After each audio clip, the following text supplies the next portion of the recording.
नमस्कार, मी संतोष सुतार आणि आपण पाहतात सीएल माझा. शिक्षण व्यवस्थेचा कणा असलेल्या जिल्हा परिषदेच्या शाळेत उद्याचा भारत घडवणारी पिढी घडते. कोलिक सारख्या दुर्गम भागात घडणारे विद्यार्थी उज्ज्वल राष्ट्र उभारणीत योगदान देतील.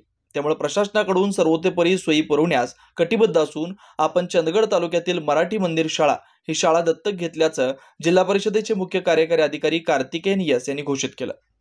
शाळा प्रवेशोत्सवानिमित्त कोल्हापूर पासून 150 किलोमीटर अंतरावर असलेल्या कोलिक येथील मराठी विद्या मंदिर शाळेत ते बोलत होते.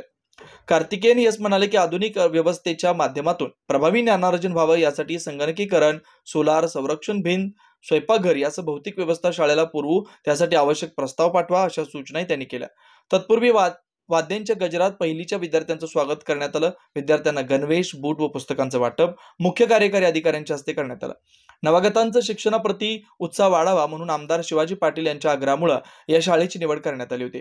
यावेळी प्रभारी गटविकास अधिकारी संतोष नागटिळक, गट शिक्षण अधिकारी वैभव पाटील, विस्तार अधिकारी सुरेश ठोंबरे, कनिष्ठ अभियंता निवृत्ती कोंडुस्कर, जयकुमार सदावरे, सुमन सुभेदार, उपसरपंच अनंत गावडे, शाळा व्यवस्थापन समिती अध्यक्ष अनिल गावडे, मुख्याध्यापक परशुराम पवार, ग्रामसेवक शिवाजी कोले यासह शिक्षक, विद्यार्थी उपस्थित होते.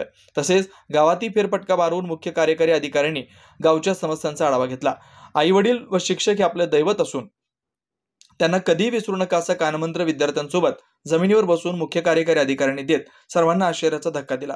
विद्यार्थ्यांनीही त्यांच्या मनमोकळेपणाने हितगुज केली. कोलिक शाळेत जमिनीवर बसून मुख्य कार्यकारी अधिकारी कार्तिकेयन यस, प्रभारी गटविकास अधिकारी संतोष नागटिळक व अधिकाऱ्यांनी विद्यार्थ्यांना बोलतं केलं.